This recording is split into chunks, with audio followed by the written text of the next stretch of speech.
طبعا دلوقتي معانا ومع خلود بالاخص موهبه التمثيل اللي كلكم مستنيينها اكيد، محمد مجدي. وانا اقول لكم ثواني وارجع لكم. خلود خلي بالك منها. حاضر. ازيك يا محمد؟ ايه الاخبار؟ اتفضل. كله تمام؟ اتفضل. هاي محمد. تمام. ازيك؟ الحمد لله. اهلا بيك معانا في اكسبرس نفسك. اهلا بيكم. طبعا انا مش هقول لك انك يعني دخلتك النهارده حاجه مختلفه، وانك النهارده منور الاستوديو. حسام بوجه لك تحيه يا حسام، كمان هيكون لينا معاه اتصال لان هو بالاخص مستنيك. انا بحب اوجه له تحيه يا حسام، يعني بقاله كام يوم مستني الحلقه. مظبوط. ويا رب يكون كويس وانا مستنيه فينه بقى. انا كمان عايزه اشكرك على البوستر الجميل اللي بعته لنا. لا ده انا اللي مبسوط ان انا وسطكم والله النهارده بجد. يعني انا من متابعين البرنامج ويعني بهنيكم بجد على الشغل اللي انتم عاملينه، ويا رب دايما تبقوا ناجحين ومتميزين كده يا رب. يا رب. طيب محمد، ايه رايك قبل ما نبدا ندردش مع بعض نشوف الريبورتاج اللي احنا عملناه سوا ونرجع نكمل؟ اوكي يلا. حلوه قوي مصر. وانت تعرف ايه عن مصر؟ لا عمرك عشت فيها ولا عمرك عرفت اي حاجه عنها. ثواني يا ماما، انت اللي زيك هم اللي مبوظين البلد. عارف ليه؟ بتنزلها وانت معبي جيوبك فلوس وتنزل تصرف. عمرك جربت تصحى الصبح ما تلاقيش تمن فطارك؟ عمرك جربت تصحى من النوم كده فجأة تلاقي حتى تمن كيلو الجبنة الرومي لا ما بقاش يكفي الفلوس اللي معاك؟ عمرك جربت انك تضطر تركب باصات تتزنق وسط الناس بدل ما تركب تكاسي زي اي حد نضيف وتقولي حلوه قوي مصر؟ عشتها بفلوسك، نزلت تشتري اكل مستورد، حطيت رجل على رجل وركبت احسن عربيات وتقولي حلوه قوي مصر؟ انت عمرك ما اتعذبت زي ما انا اتعذبت، عمرك ما جربت تتهان فيها زي ما الشعب هناك بيتهان. طبعا حضرتك لما تحتاج ورقه حكوميه بتليفون واحد بتخلص لك، مش كده؟ واسطه، ما هي الفلوس اللي في جيبك بتعمل لك اي حاجه، لكن احنا اللي زينا نفضل عشان نخلص حته ورقه بشهر وشهرين وتقول لي حلوه قوي مصر. طبعا مشاهدينا زي ما شفنا مع بعض موهبه محمد هي موهبه التمثيل، بس انا عايزه اسالك سؤال قبل اي حاجه يا محمد. لا انا عايز اشرح. اتفضل. ماشي اتفضل. الناس مش عارفه الحقيقه بقى. مستغربه له الجبنه الرومي. انت خدت بالك منه؟ الجبنه الرومي يا جماعه اللي حصل ان انا الناس دي اتصلوا بيا قالوا لي تعالى انا هنسجل مع بعض حلقه. دخلوني اوضه وقفلوا عليا الباب. يعني خطفناك مثلا؟ حاجه زي كده يعني. وبعدين دخلت عليا خلود ودخل الاستاذ كريم المصور وقالوا لي مثل. استاذ ستيف كمان كان موجود. ايه يا جماعه؟ يعني ايه مثل؟ بس انا عايزه اسالك سؤال، يعني الموضوع ده اكيد ملوش اي علاقه بالثوره. لا طبعا ده قبل الثوره. ما انت قولي لهم ده كان متصور امتى بس عشان الشعب المصري. طيب يعني انت عملت هو فيديو ده عمله يا خلود قبل الثوره؟ ده كان شهر 12 تقريبا صح؟ كان شهر اول 12. لا كان اول يناير. لا اول ديسمبر. يبقى انت اللي عملت الثوره ولا ايه؟ تمهيد للثوره. طيب بس انا السبب في الثوره. ايه علاقه الجبنه الرومي بقى بالثوره؟ لو الميكروباصات اخدت بالك من الميكروباصات؟ لسه انا جايه لك في الكلام. جايه لي في الميكروباصات. طيب لا يعني انا ما كنتش محضر حاجه واتفاجئت. ومفروض ان المشهد ده انا كنت يعني ساعه لما هم صدموني والكاميرا دايره ومثل فجاه المشهد ده المفروض ان انا كنت وقتها بكتب ورق. فده اللي جه في بالي يعني ان انا الحاجه اللي انا فاكرها عشان لسه كنت كاتبها من يومين في الورق فعملتها. فانا لا متدرب ولا حافظ النص والحمد لله ان جت على قد كده. ولو جه على الجبنه الرومي يعني خلاص نمشيها يعني. خلاص تمام. خلاص هنمشيها ولا يهمك. طبعا محمد، بس انا عايزه اقول لك على حاجه كمان، ان دايما الواحد لما بيبقى تحت ضغط موهبته بتبان. صح كده؟ ما اعرفش بقى موهبتي بانت ولا هنعرف من اصدقاء البرنامج وكل اللي بيتابعونا. طيب محمد، نبتدي مع اول سؤال معاك. احنا عارفين ان انت كنت ليك اعمال مع ماهر الخاجه واتبرأت من اعماله، فانا عايزه اسال ليه؟ يعني انت كنت اشتغلت معاه اوكي وبعد كده عرفنا ان انت اتبرأت من اعماله، فانا عايزه اعرف ليه. انا ما ينفعش اتبرأ من حاجه انا عملتها. دي اول حاجه. مش من اعمالك انت؟ ما هو اعمالي كانت معاه يعني. انا اول فيلمين ليا كنت مشارك فيهم في بطوله اللي هو فيلم غرفه 5 ونعية ابليس كان مع ماهر. فما ينفعش اتبرأ من العمل. هو اللي حصل كالاتي بس عشان في كلام كتير حصل في الموضوع ده. اللي حصل ان انا بعد فيلم لعنة ابليس حصل مش هقول خلافات، يعني هو موضوع كان قد يكون يعني اختلاف في وجهات النظر، وما بيناش نشتغل مع بعض، بس مش اكتر او اقل. لكن يعني ما وصلش ان انا اتبرأ من اعمالي يعني. لكن الحمد لله يعني. هو في كلام بقى كتير اشاعات، يعني اشاعات. والله في كلام غريب اتقال والله، بس هو الناس يعني انا هقول لك على حاجه، انا مشهور لسه بقى، وانا مش لا احمد حلمي ولا هاني سلامه، لا هو الموضوع ملوش علاقه. الناس بتحب تتكلم قوي على اي حد هو يعني. ده اكيد. يعني ده اكيد. في متعه كده عند في بعض البشر كده ان هم يقعدوا يتكلموا. انا بس عايز اوضح ان انا انفصلت عن الجروب اللي هو الجروب اللي انا كنت فيه، لكن مش متبرئ من اعمالي. انا بحب الشطات بتاعتي وبحب مشاهدي في الفيلم، واعتقد انه الناس كانت حباني فيهم في الفيلمين يعني. طيب انت في كلمه معينه عايز تقولها له؟ هقول له ربنا يوفقك، انت ليك خط قد يكون انا بختلف معاك فيه، واحنا مش متفقين في اسلوبك سينمائيا، لكن ده لا يمنع انه في بينا فيلمين اشتغلناهم مع بعض، وفي عشره، وربنا يوفقك يعني. بس كده بس. طيب محمد، انت ليه اتجهت للاخراج؟ حب يعني، غتاتة بقى الموضوع ناقص ناس يعني انا صحيت الصبح حسيت ان انا عايزه اكون لا مخرج ولا ايه؟ لا انا كان المفروض اصلا يعني من زمان احد ترتيبات ان انا اخلص دراستي واروح ادرس اخراج.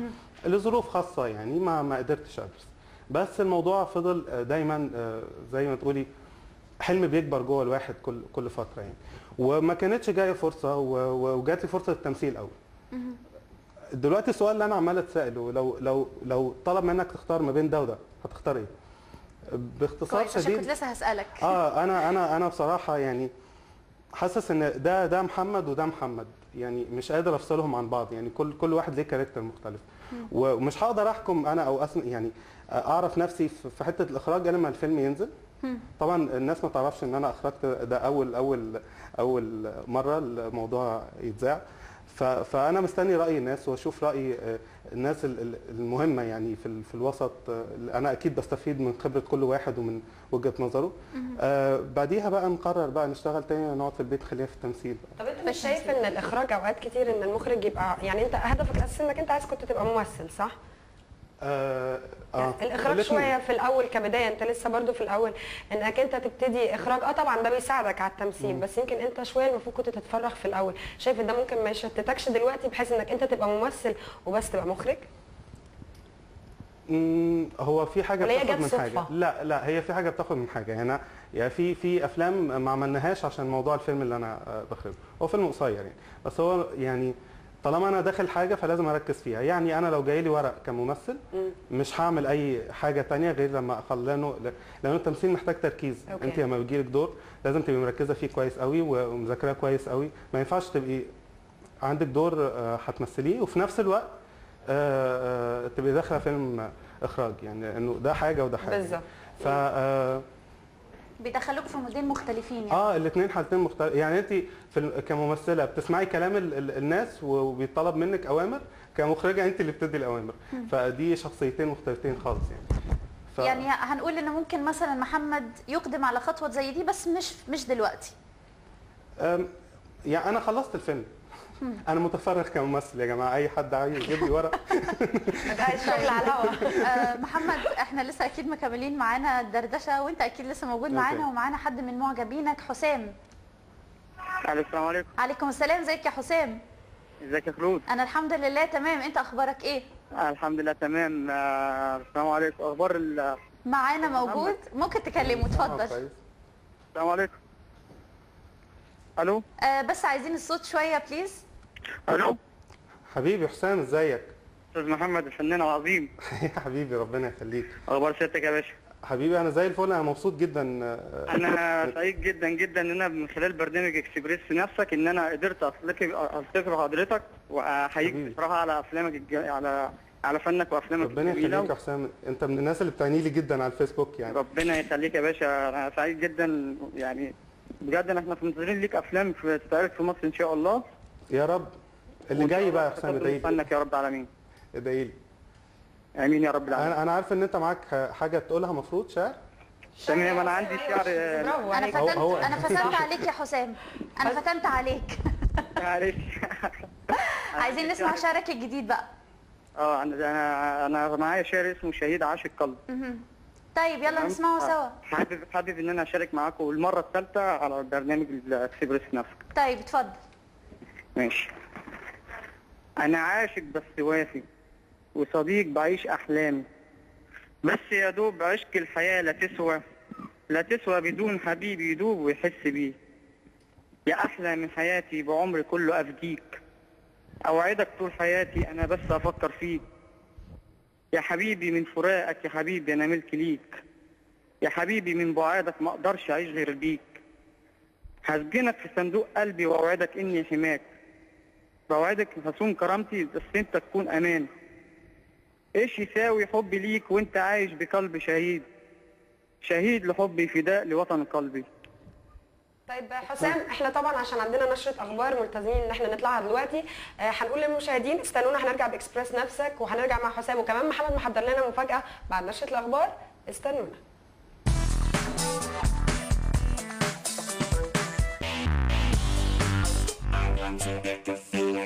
مشاهدينا رجعنا لكم بعد الفاصل ولسه مكملين مع محمد مجدي، والكومنتات قاعده بتجيلنا كتيره جدا على الفيسبوك. بس كمان في اول ما اتقابلنا انا ومحمد كنت بتكلم وبشكره على الصوره الجميله جدا اللي بعتها لنا على الفيسبوك. خلينا دلوقتي نشوفها مع بعض.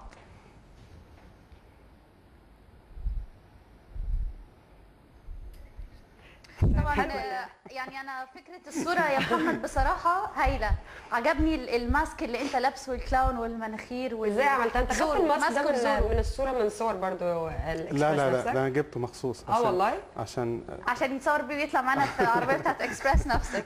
كمان جه كومنت تاني من محمود نصر بيقول لك ان هو من مصر. هل تعرف اسم حد اسمه محمود نصر؟ محمود نصر والله صاحبك بيقول لك ان هو كلهم قاعدين بيتفرجوا عليك في مصر. لسه جاي دلوقتي كومنت. قول له ثانك يو محمود. طيب اوكي، نرجع تاني وعايزه اكمل معاك محمد. انت صرحت قبل كده وقلت ان المهرجانات الاماراتيه ما بتديش حقها للاماراتيين. ايه السبب انك انت قلت كده؟ هقول لك، يعني انا حدي مثال دلوقتي. انا لو انت حدي مثال مش انا حدي مثال. انا قلت انا حدي مثالي. حدي مثال. اوكي اتفضل. دلوقتي انا كمصري لازم احنا لو رحنا مهرجان القاهره، هل انت بتشوفي في مهرجان القاهره يتم احترام الجنسيات الاخرى اكتر من المصريين؟ لا هي ملهاش دعوه بالاحترام. لا ثواني، انت بتشوفي انه المهرجان فيه افلام من بره من كل الدول بالزبط. طبعا ده الطبيعي. لكن الاساسي الناس بتيجي كمان تتفرج على افلام البلد اللي هي فيها المهرجان. مظبوط. لما يكون في مهرجان في دوله خليجيه، مش هنذكر اي اسامي مهرجان، يعني مش هذكر اسم مهرجان معين. يعني هو انت لو ما قلتش كده هيبقى مهرجان دبي مهرجان ابو ظبي، ما فيهاش اتنين. لا في مهرجانات ثانيه، في مهرجان في قطر وفي مهرجان انت قلت الاماراتيين. خليكوا عموما. طيب انت حددت الاماراتيين، فطالما انت نحور بقى نحور على الناس. لا انت قلتها في مجله. انت قلت دلوقتي انا اوكي ريدي ان انا اقولها. اتفضل. طيب اللي بيحصل كالاتي، ان انا يعني بتفاجئ انه كل الناس اللي جايه بافلامها او القنوات اللي جايه من بره عشان تغطي فعاليات المهرجان، الناس دي ما بتحضرش الافلام الاماراتيه. ايه السبب؟ من وجهه السنه اللي فاتت التصحيح ده كان من سنتين تقريبا. وقتها كان العرض وقت الظهر، افلام الاماراتيه بتتعرض الظهر. مين بيصحى الظهر؟ ما انتوا كل يوم عاملين بارتي لحد الساعه 4 الفجر و5 الفجر، فالناس نايمه، فمحدش هيصحى الساعه 1 الظهر عشان يتفرج. فلما بيصحوا ما بيبقاش في عرض لافلام اماراتيه، فبيروحوا يعرضوا افلامهم. يعني اهو احنا جايين بافلامنا وجايين نتفرج على افلامنا في مهرجان، ده غلط. يعني اصلا كل دوله، انا من وجهه نظري اي دوله في العالم ما دام هتعمل مهرجان المفروض ان هي تسوق لمخرجينها وتوري العالم المواهب الموجوده، ومحدش يقول لي مفيش مواهب في دوله الامارات. انا ضد. ازاي؟ بس احنا كمان ممكن نقول الموضوع ممكن يبقى يعني على حده، يعني كل الامور تبقى ماشيه على خط مستقيم ومتوازي مع بعض عشان الناس تشوف مظبوط كل الحاجات الجديده اللي المفروض تكون معروضه في مهرجان. هو الموضوع تم تنظيمه يعني الفتره الاخيره بصراحه، يعني التصحيح ده كان من سنتين، بس الموضوع هدى شويه كده. هادي شويه. انت بقى نسيت المصري ولا ايه؟ طيب احنا هناخد نادين من ليبيا ونشوف نقول الو. هاي نادين. ايوه اخبارك؟ هاي يا نادين. ازاي؟ ازيك يا نادرين؟ ايه الاخبار؟ الحمد لله كله تمام. تمام. نادرين، ايه رايك في موهبه محمد؟ تابعتينا من شويه وشفتي تمثيله؟ شفت الفيديو من بدري، والله كويس الحمد لله. يعني وين عندنا في مصر مواهب واجد. يعني انت من فئه التمثيل، لو الشهر ده ممكن تصوتي له جامد كده وتقولي الله احنا عايزينه معانا؟ لا اكيد عاوزينه اكيد. واكيد انت نفسك كمان يمثل حاجه دلوقتي على الهوا يعني. حنفكر انه تو كان ما مثلش حاجه قدامنا. نعم؟ حنفكر كان ما مثلش قدامنا حاجه. شحات مش سامعاكي كويس. احنا اكيد يا نادرين مش هنخليه يمشي من هنا غير لما يمثل لنا حاجه على الهوا كده واحنا مع بعض. انتوا ناس طيبه هذا يا نادرين. ميرسي يا نادرين وخليكي متابعانا. طيب محمد، انا بس سوري انا اسف مش عايز اقطعك، بس عشان احنا قبل ما ندخل على الاخبار كان معانا حسام. كان معانا حسام. انا بس ما سلمتش لا عليه. انت بتتهرب، انا خدت لا بالي. لا والله ما سلمتش. سلم على حسام ونقول له ازيك يا حسام حسام. بوجه له تحيه وبشكره على الشعر اللي هو قاله. ايوه اتفضل. وهقول له انا همثل يا حسام. انت مثلت مع الجبنه الرومي قبل الثوره وعملت الثوره. يا دي الفضايح فدلوقتي وقلت الكلام ده كان قبل الثوره. والميكروباص كمان. فدلوقتي انا والميكروباص. دلوقتي انت تخيل. عايزين حاجه تلقائيا كده تيجي منك. لا. لا ليه؟ ما اللي عايز يمثل لا بيمثل يا في اي حته. فندم، لا بيكسر. حضرتك مش واخده لا بالك. خلاص انت هتمثل مش هينفع. لا يا فندم. اذا انت مش عايز تمثل هتعمل ايه في الكومنتات اللي جايه لنا على فيسبوك ولسه هنقولها لك دلوقتي. الناس بتطالب ان انا امثل؟ والله الهوا؟ الناس بتطالب بحاجات كتير قوي، فاحنا هنبتدي بالتمثيل. في طلبات اخرى؟ طلبات اخرى، بس احنا عايزين نشوف دلوقتي يعني كام ثانيه بس كده. هقول لك حاجه تعمل لنا مبدئيا، صغيرة. انت بتشتغل كمان مخرج المفروض وممثل، فالممثل بيمثل في اي فالمفروض حته. ان انا فجاه امثل. مثل. مثل يا محمد مثل. طبعا. طبعا. الممثل بيمثل باي حته على فكره. ده اخر لقاء لينا مع بعض. اتفضل يلا. لا يعني مش ممكن تمثل علينا، ممكن تدخل موضوع احنا نساعدك فيه. مثلا. ما ينفعش. برضو؟ لا ما ينفعش. طب خلاص يبقى نشوف حاجه منك لوحدك. احنا عرضنا لا مساعدتك ما ينفعش وانت- خالص، وانا قايل انه ما ينفعش خالص قبل ما اجي هنا ومتفق. لا، أنت كده لا بتزعلنا لو سمحتي، علينا لا تمثيل. لحظه انا متفق دخل في المود. لا لو سمحتي انا متفق انه ما فيش حاجه زي دي تحصل، ما ينفعش. انت صوتك كده وانت لو بتتكلم. سمحتي لا لو سمحتي من على الهوا ما يصحش كده. احنا متفقين. بمناسبه الجبنه اتفاق؟ الرومي، الجبنه الرومي جبتها معاك وانت جاي؟ حضرتك بتجيبيها من اي سوق بقى، انت حره يعني. حضرتك نعم. دي كانت الكاميرا الخفيه، ولو قلت نذيع ايوه احنا هنذيع، ولو خلصنا قلت- المشهد. ولو قلت ما تذيعوش برضه هنذيع. لا على فكره انا برافو. بتكلم بجد. انت المفروض يعني انا واحده مثلا من الناس اللي بتحب الجبنه الرومي قوي، ما بتلاقيهاش غير في مصر. هنا بلاقيها في حتت كده معينه بس موجودة. مش حلوه. هل انت يصح تيجي تتكلم على الجبنه الرومي وما من تجيبليش غير- جبنه رومي وانت جاي؟ على فكره انا وحش. لا مفيش حاجه. لا انا مفيش حد لا بيقول انا وحش. انا ضميري لا قصدك مش كريم. اللي تشوفيه يا فندم. تغني بقى اغنيه عشان نسامحك. لا بقى ايه لا ايه رايك؟ احنا انت مش فاهم بقى الموضوع ماشي ازاي دلوقتي. احمد عاطف كتب لنا على الفيسبوك حالا بيقول هاي اوكي، وبيقول ان هو طلب مننا، في الحقيقه بيقول برنامج جميل جدا، وطلب مننا ان انت تسمعنا حاجه على الهوا وما تبخلش عليه بالكلمات الجديده، وقال لنا بالحرف كده يعني تزنقوه.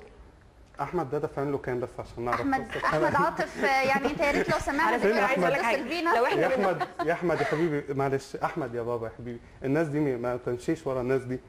طب بس عايز اقول لك حاجه، دلوقتي بتتكلم على احمد على الكومنت، لكن في تليفونات على الهوا دلوقتي، لو انت ما غنيتش اي حاجه مش هنقدر ناخد التليفونات والناس اللي عايزه طب تتكلم ناخد معاك. تليفونات؟ اتفضل يلا، اغنيه صغيره كده. اغنيه صغيره؟ حاجه صغيره يلا. طيب اصل انا صوتي خلاص بقى بقالي يومين الهوا قرب يخلص. طيب يلا.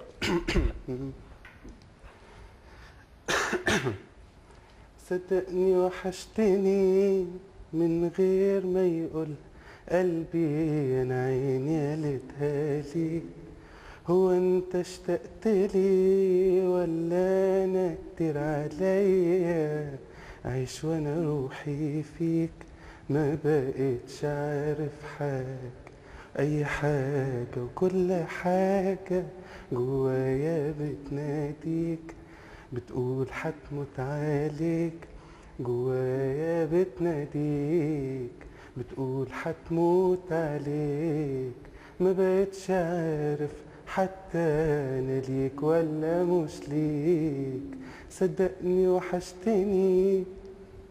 حلو قوي. ده كلماتك ولا؟ كلماتي والحاني. كلماتك والحان. طب انت هتحترف ايه بالظبط؟ مش عارف. مش عارف، محتار. هو ده سبع صنايع بس لا مش ضايع مش لا، إن شاء ضايع الله مش ما دام ضايع. مع اكسبريس نفسك مش ضايعين. بالظبط. ايوه بس احنا كده لازم نشكر احمد عاطف دلوقتي على الهنت اللي اداهولنا على ثانك يو يا الموضوع بتاع احمد، الغنى. ثانك يو، حسابك بعدين. نقول الو، معانا اتصال. الو فهد. الو. طب ناخد احمد من ليبيا عشان احنا بنسافر كذا حته، ليبيا والسعوديه. نقول الو من السعوديه. ايوه ازيك؟ تمام. ولا الاخبار؟ كله تمام الحمد لله. انت ايه الاخبار؟ مية الحمد لله والله. ايه رايك في موهبه محمد؟ نعم. عندي هديه. اتفضل. مش عايز تقول حاجه للموهبه اللي معانا النهارده؟ لا الامور تمام الحمد لله. طب انت عايز تدي اهداء ايه؟ الو. ايوه اسمع فيك. ممكن توطي شويه التلفزيون لان واضح ان انت مش سامعني كويس. طب ممكن انت تقول له الو يمكن يرد عليك. يا اسمه ابو حميد. نعم. ازيك يا ريس؟ تمام. شو امورك؟ الحمد لله. طمنا عليك. الحمد لله. منور برنامج واحنا سعيدين جدا بوجودك معانا. وبتتابع البرنامج؟ قول لي يا احمد. لا والله. معلش توطي صوت التلفزيون بس من عندك. لا وطيت التلفزيون. ممكن الشبكه اللي تقطع شويه. انت منورنا يا احمد. وتحب تهدي لمين؟ اديها شو اسمه صوت مش قوي صح؟ اتصال اتقطع وبعدين انت واضح انك كمان بقيت مذيع خلاص. ما يعني ايه بس معلش يعني في حاجه عايزه اقولها لمحمد. اتفضلي. محمد انا بقول ان انا وايه احنا هنبقى الضيوف بتوعك النهارده. طب اتفضلي. وتكمل. لا انا هنا كويسه. انتوا كويسين؟ مكاني هنا حلو كده. خلاص براحتكم. وانت كمل بينا. لا انا مش عايزكم تبقوا متضايقين خالص. براحتكم. لا خالص. نرجع تمام. خلينا نرجع للجد شويه عشان الناس تتعرف عليك اكتر. انت كتب في مجله من المجلات انك هتسافر مصر وتصور فيلم مع المخرج مؤنس الشربجي، والفيلم المفروض من بطوله شريف منير وعلا غانم ونيلي كريم. فين الفيلم ده؟ طبعا. قاعد معانا هنا ليه؟ فين الفيلم ده؟ والله هو الفيلم اصلا خلص، تم تصويره وهم شغالين على المونتاج. بوجه تحيه استاذ مؤنس. هو اللي حصل ان استاذ مؤنس كان هنا واتقابلنا وعرض عليا دور وانا وافقت، وبعدين الراجل سافر على اساس ان انا ارجع بعديها بشهرين وانزل اصور الشطات بتاعي يعني مشاهدي في اسبوعين وارجع. اوكي. وبعدين اختفى. بعدين اختفى. الناس هي اختفت. دي ضريبه الشهره. الناس اختفت يعني. ذهب مع الريح. ذهب مع الريح. اكيد لسه مكملين يا محمد كلامنا معاك ودردشتنا، بس كمان معنا اتصال من مصطفى. خلينا نقول الو. الو. ايوه يا مصطفى ازيك؟ مرتضى. انا اسفه جدا يا مرتضى، اخبارك ايه؟ كيف اخبارك؟ الحمد لله تمام. طمنا عليك، انت كله تمام؟ الحمد لله رب العالمين. الحمد لله. عاوز احكي محمد. اتفضل معاك. محمد. عايز اكلمك. ممكن نعلي شويه الصوت عشان محمد كمان. محمد. سامعوا كده؟ سامعوا كده؟ مرتضى ازيك؟ اخبارك يا محمد؟ كيف عامل؟ حبيبي انت اخبارك ايه؟ كيف عامل؟ اشتقتني ولا لا؟ مرتضى ازيك؟ كيفك؟ مرتضى من قطر. حبيبي انا مبسوط قوي بتليفونك بصراحه. انا مبسوطه قوي ان كل الاتصالات ليك. انا بجيب لك دعوه على الهواء مباشره انت جينا في قطر. يعني والله مرتضى انت تستاهل ان انا اجي لك اي حته على فكره يعني مرتضى يعني حد هو نسيبي و يعني انا فخور بالانسان ده بجد. حد عزيز على قلبي جدا. اخبار كلكم تمام؟ منور الشاشه. حبيبي والله انا متوتر بس شويه. مرتضى ما فيش حاجه معينه عايز تفتن على محمد فيها او نساله سؤال مثلا هو مش واخد باله او مش عامل حسابه؟ بلاش يا مرتضى. ها ما سامع. مش سامع يا محمد. ما فيش. كله تمام يعني. انا بشكرك. انا بشكرك. محمد تجينا في قطر ان شاء الله بجد قريب والله العظيم باذن الله، لانه انتوا وحشتوني جدا يعني. الله يخليك. انت ذاتك وحشنا والله يا محمد. حبيبي والله. احنا بنشكرك. وطبعا بناخد اتصال دلوقتي من دبي ونقول الو. ماجد. الو. ازيك يا ماجد؟ تمام الحمد لله. ايه اخبارك؟ انا كويس. انت منين؟ شكلك مصري. انا مصري. مصري وعايش في دبي. وعايش في دبي. هو اول مره تتصل معانا على البرنامج. اول مره اتصل فيه. وحاسه انك تعرفه. عندي حاسه كده انك تعرفه. يا فندم. عندي حاسه انك تعرف محمد. كويس جدا. والله. طب انا ايه رايك احنا نروح انا وخلود وندي تعالي اقفي جنبي. ميجو ازيك؟ ازيك يا محمد؟ انا بس عايز اعرف الناس. ميجو كان مهندس ديكور بتاع الفيلم بتاعي، وهو صديق قبل ما نشتغل مع بعض واحنا طلعنا عينه في اللوكيشن. فبقول له على الهوا اشكرك على صدرك الرحب وتحملك. يعني بما ان احنا على الهوا يعني انا متشكر ان انت اديتني الفرصه دي والله يعني. حبيبي انت كنت رائع وانت تستاهل اساسا، والناس لما هتشوف الشغل هتبقى عارفه ان انا مش بجاملك، وعارفه كويس قوي ان انت كنت تستاهل انك تاخد الفرصه دي بجد. ربنا يخليك يا محمد. يعني انت يعني بني ادم تسال كل خير، والكرو اللي معك كله كان يجنن. وانا بعتذر لهم بما ان انا على الهواء لان انا جيت على اخر اليوم كنت خلاص بقى تعبت وعايز انام. ف انا يعني بعتذر لك وبعتذر لهم حقيقي، ومتشكر زي ما حكيت لك انك اديتني الفرصه دي، وزي ما انا شفت ان شاء الله هيطلع حاجه عظيمه جدا. يا رب يا رب. بس وشكرا ليك شكرا ليك يا ميجو. والفيلم ده اساسا يا جماعه، بس انا عايز اقول انه بجد من غير وقوف الناس جنبي اللي وقفت جنبي انا ما كنتش هعمل الفيلم، وما اقدرش اقول ان انا سبب نجاح الفيلم ده ولا بس موهبتي، لا، في جروب كامل كان شغال معايا، جروب كامل كانوا بجد بيشتغلوا من قلبهم. احنا كنا مضغوطين عشان بنحاول نلحق مهرجان الخليج، فكان في شويه حاجات مش متنظمه، انا بعترف على الهوا.